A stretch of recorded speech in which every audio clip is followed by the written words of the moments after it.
welcome everyone. We'll do some introductions first, and then as we're talking, if you've got any questions, if you pop them in the meeting chat, and what we're going to do is we'll answer them at the end. Okay. So just as some introductions, my name's Cheryl Francis. I am the co-lead for Bursaries and Prizes for HLG. I also work at the University of Sunderland as a liaison librarian for medicine there. And with me today is Alison and Paul. Ali, do you want to go next? Hi, yes, it's very confusing because my surname is the same as Paul's first name. Yes. Yes. So I'm Ali Paul. I am co-lead with Cheryl Bursaries and Awards. I'm also the membership secretary of HLG, and I'm a clinical librarian based at University Hospital Sussex. Good afternoon, everyone. My name is Paul Cannon. I am the co-CPD lead for CILIP Health Libraries Group, and I work at the University of Glasgow, where I'm the college librarian for medical, veterinary, and life sciences. Hey, thank you. Well, welcome everyone today. So we'll get straight on. So our session is on applying for bursaries, 6 top tips. So the first thing we just wanted to cover is why we offer bursaries at all.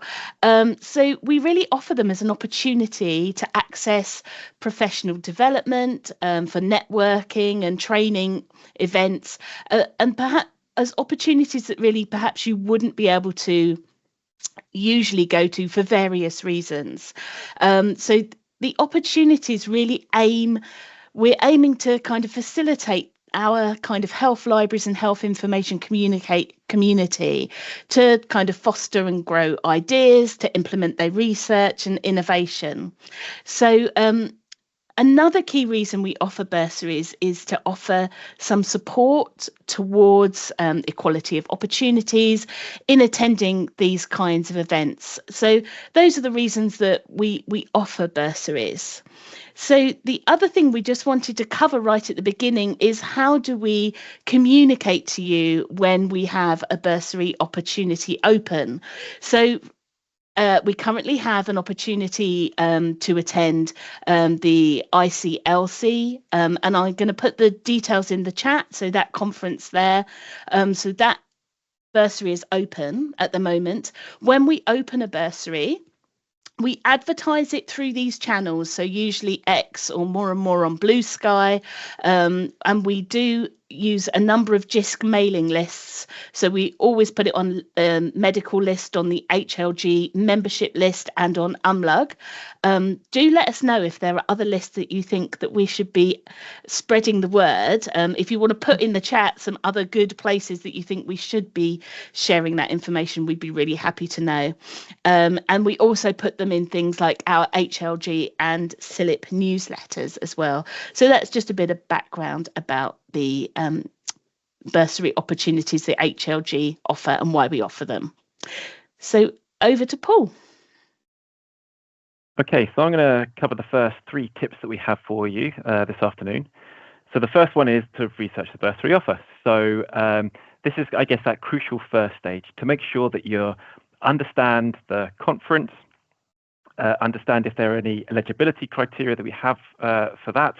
So, for example, it could be, we don't generally do this, but it could be that you are a CILIP Health Libraries Group member, etc. And of course, make sure that you meet the application deadline too. That's crucial. Don't get it in after the deadline, and you're not part of the game as such. Make sure that you read any guidance notes. So again, this will kind of just flesh out that criteria a little bit more about eligibility, etc.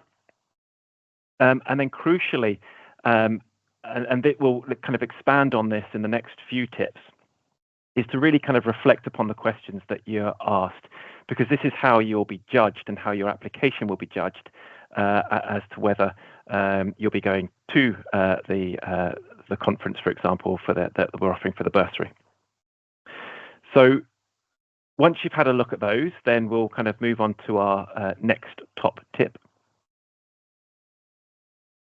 If you could move the slide forward, please. Thank you.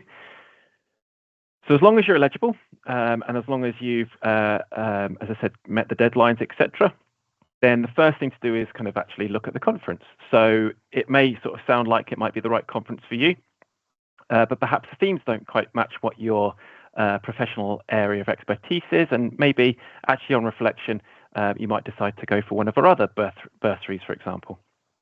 So make sure that you've got an interest in the theme of the overall conference. Have a look at who the keynote speakers are. Maybe it's someone you particularly want to see, someone who has researched or done some practitioner kind of work in a particular area related to how you work or maybe how you want to develop. And again, that might be the inspiration for you wanting to apply for that particular bursary. Look too at the conference program and see if there's any sessions you'd like to attend. If there are, and if there are particular keynotes or etc., then note this down in your application, because it shows that you have researched the conference, that we then know that you are kind of really keen to attend, and use all that information together to build your responses to the particular questions that we're looking for. So that will help evidence that you, as I said, have looked at the conference. You're making sure it's a good fit for you and either your current workplace and your current job, or a particular area that you want to develop in. Next slide, please. And then look at yourself. So once you're eligible, you know what the conference is and why you want to attend. Then make it really clear as to what this will bring to you and your professional development.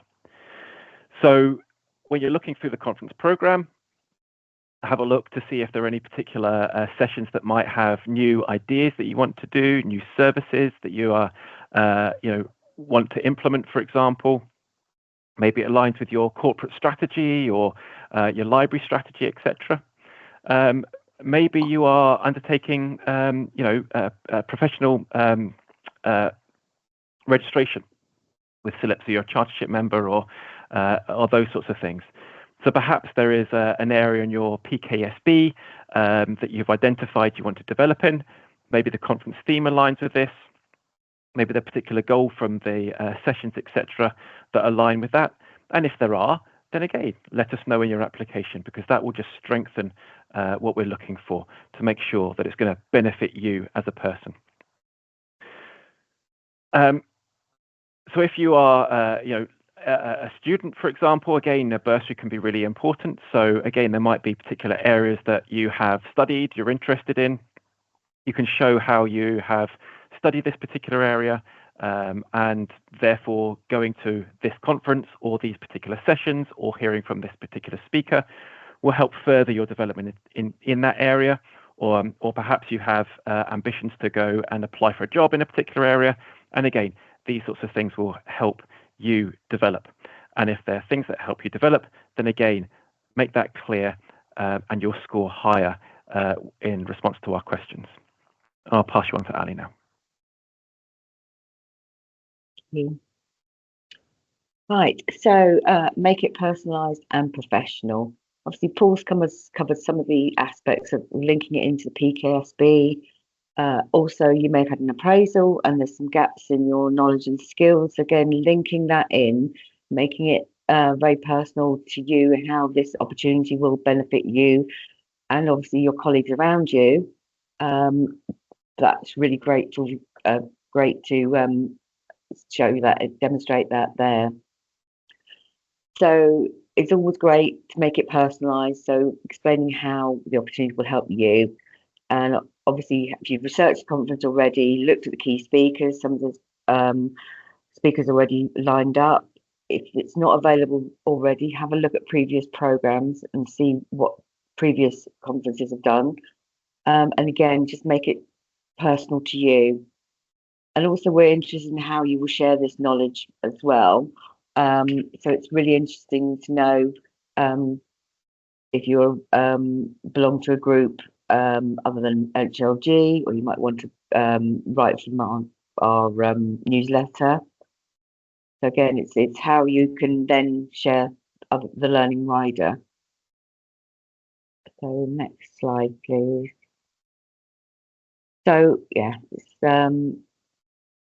Again, it's linking it how it will benefit others, yourself and your service, also the users. It may be a lot of talk about AI at the moment, so there might be something on that that you can actually then take back to your workplace. And it can also help you with networking. You can develop skills and ideas and service improvement. So let's highlight that as well. And also, this may be the first conference you're actually going to attend. So what do you think you might benefit from the conference that you're attending? Also, importantly, we want to know how you're going to share the value of this conference wider, not only with your work colleagues and benefit the service, but also sharing it wider. For example, writing for the HLG newsletter, or you might want to do some posts on X, as it is now, during the conference. If you're part of a searching and teaching network, all those things that can add extra value to your application of how you will disseminate that information. So it's sharing the knowledge wider. Okay, so next slide. Summarising it. So it's important to make sure that you write clear, concise summary, making sure that you stick to the word count and ask somebody to proofread it. We've all done it. We've written something and it looks great, and then somebody else has read it and gone, what do you mean by that? It doesn't even have to be somebody from the library world. Just ask somebody to have a look at it and just check that it makes sense. So that is really the key 3 points at the end. So yeah, be clear and concise, word count, and the proofreading, and then obviously submit the application on time. Thank you. Let's get Cheryl now.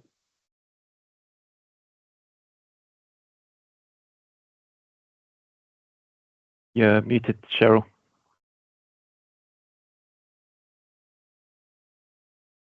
Thank you. Sorry, it was going to happen, wasn't it? So I chose these 3 pictures here, really, just to depict that sometimes we can be surprised at how few applicants we get. So you probably have a better chance of winning than you would think. So it's definitely worth applying, especially if you're going to create a well thought through, tailored application in the way that we've suggested here. I'd always say if you don't succeed, apply again, and the odds are much more in your favour than perhaps you would think. So that was just a little encouragement, really, for people who, if you're thinking that we're getting hundreds of applications, that's not the case. Okay, so it's just to let you know. So if you have any questions, just like a bit of information, more details about this is who we are and our emails, and they'll be in the slides when we share them. And then finally, Paul's just going to have a quick chat about things that we've got upcoming. Before I do that, do we have any questions for from the audience?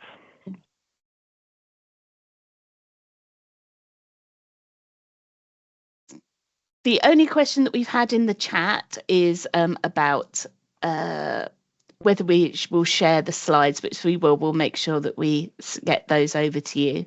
There aren't any other questions yet, so don't know if anybody wants to unmute or ask a question that way.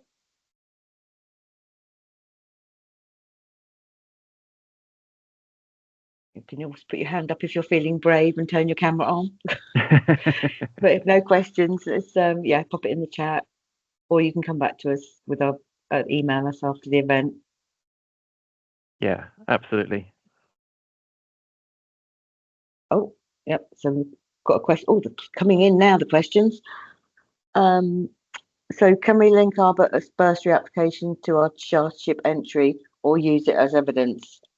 Well, the answer to that is both yes and yes. We do have a lot of people that say they're doing their chartership, but they're attending a conference is very good evidence.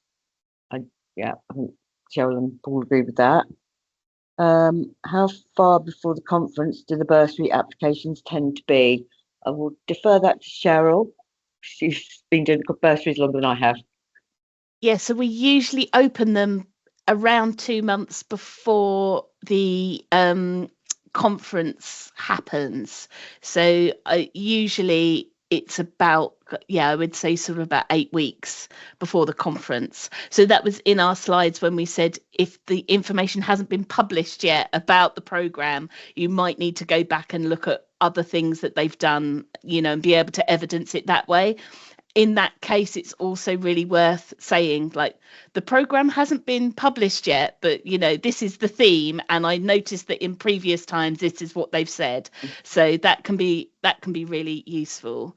Does that answer your question, Kimberly?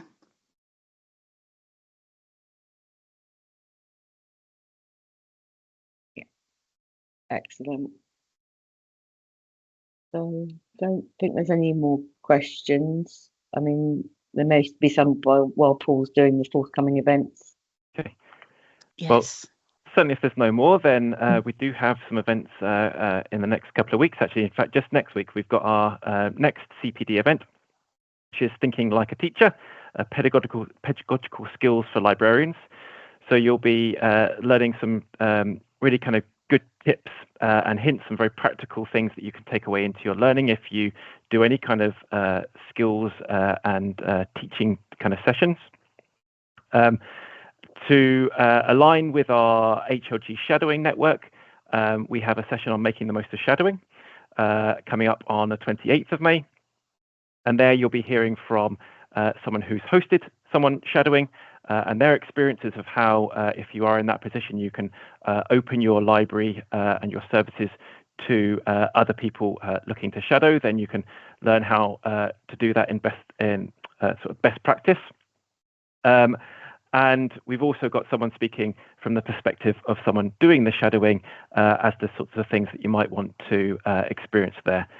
So since we've mentioned chartership as well, job shadowing is a really good way of learning and about that kind of wider organizational criteria. So please do come along to that session if you're chartering.